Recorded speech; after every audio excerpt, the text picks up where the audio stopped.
As a man, you need things that almost kill you and don't kill you. So I'm rich not because of money. I'm rich because I've been through a whole bunch of shit. Like, I don't see anyone else on the planet richer than me because they're either too old or their life's been too easy.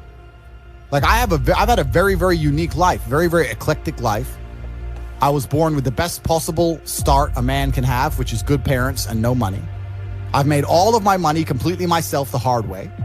Men think it's okay to just become comfortable now. You're not supposed to be comfortable. You were never evolved to be comfortable. You're supposed to be uncomfortable. Right. And if you make yourself uncomfortable constructively, it's very easy to be anything you want.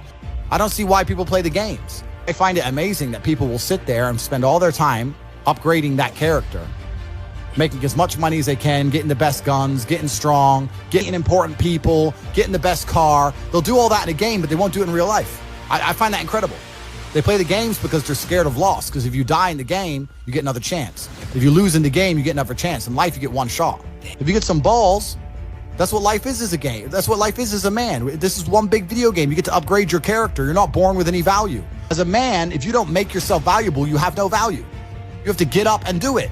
Just like a video game, you start with fucking zero. You have to decide if you want to complete it. You have to upgrade your character.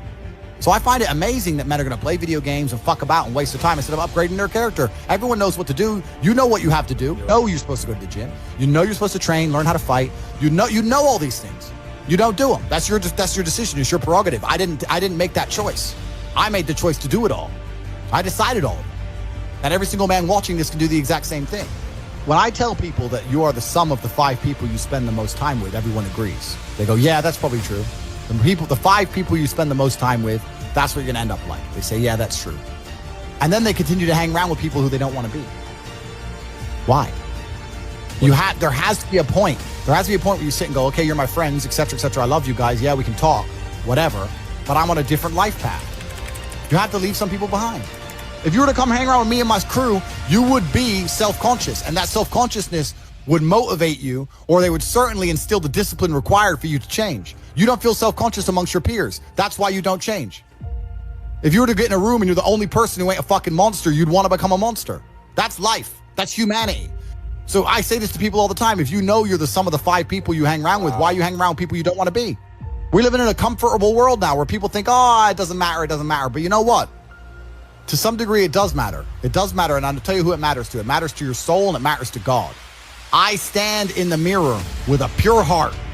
I know I am the best version of me that could possibly ever exist. I know that God is proud of me.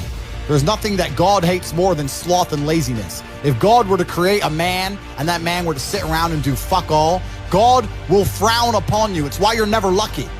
If you're listening to this and you think I'm never lucky, I'll tell you why, because God dislikes you because you're fucking lazy. Start to work. Start to show God the beauty of his own creations. You'd be amazed how lucky you'll become.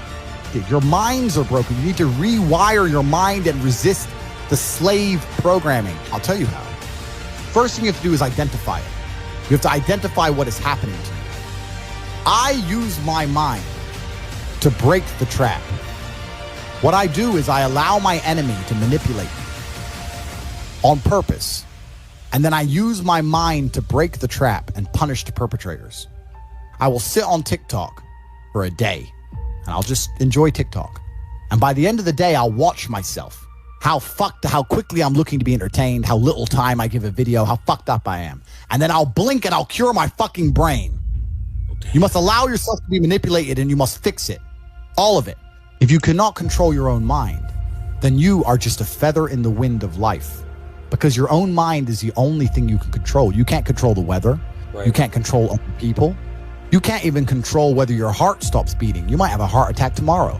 You can't control anything besides what you think. If you cannot control your own mind, then you go through life with zero control, zero influence. You can't control anything. You're just a feather in the wind, waiting for life to blow you from happy place to sad place to happy place to sad place, completely hoping on the gods to be fortunate to you, because if any genuine discomfort comes your way, you're fucked. It is trained like everything else in life. It is trained. So if you find yourself unable to focus or concentrate on tasks, you must blink and cure your brain. If you find yourself unable to go and dedicate yourself to something you don't want to do, you must blink and cure your brain. Because all of our minds have been under constant assault for years. The way the mind functions, the way people interact has changed so significantly in the last 10 years you wouldn't believe.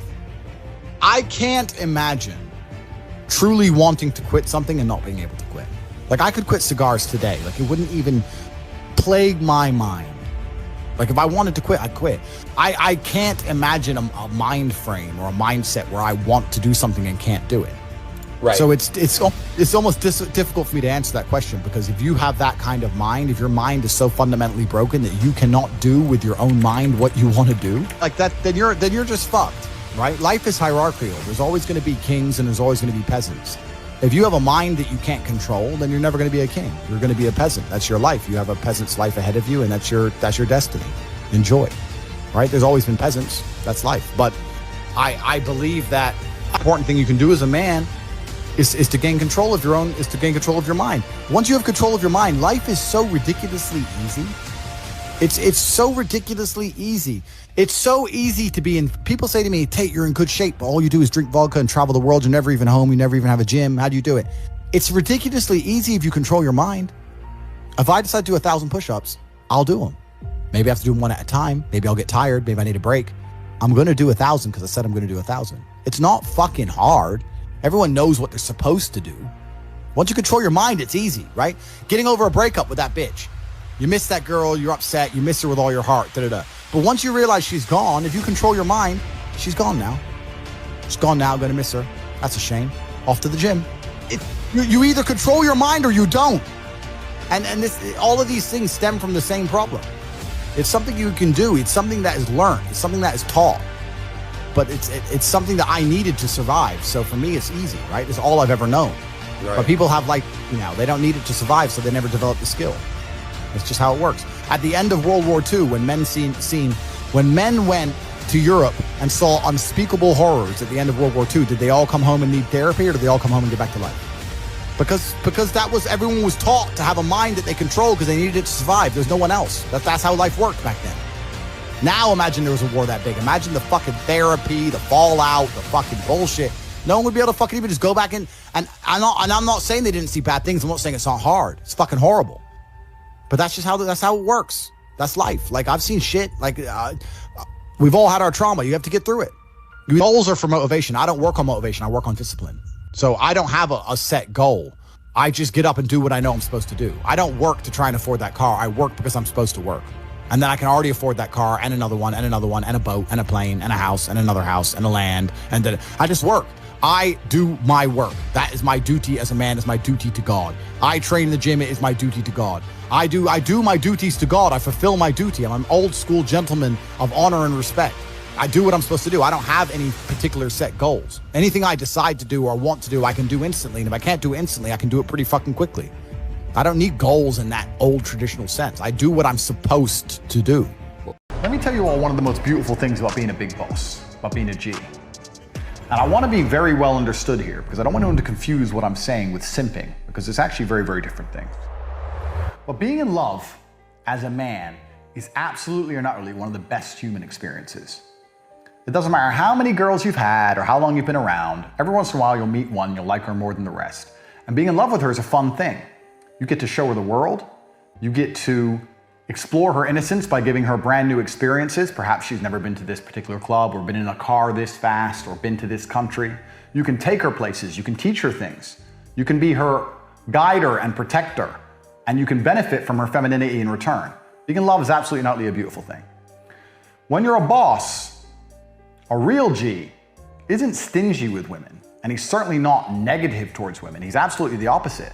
Sure, yeah, come, I'll pick you up in the Lambo, let's go to the best restaurant, let's stay in the best hotel, let's jump on the jet, let's go to the Maldives. You give them a life-changing experience. You're a consummate gentleman across all realms.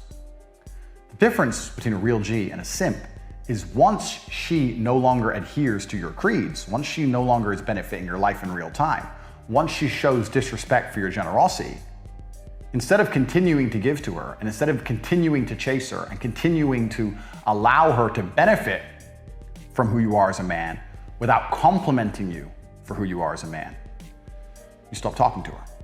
That's the difference between a G and a simp. A lot of people say, oh bro, look, he bought her a bunch of champagne, he's a simp. No, absolutely not. If he meets a beautiful woman and she makes his life better, and he takes care of her absolutely, and she genuinely protects his spirit and prays for him and loves him with all of her heart, there is nothing simpy in any regard by giving her the best possible version of life. But if she decides to disrespect you, well then it's a different thing, right? A simp will continue to give, a real G won't.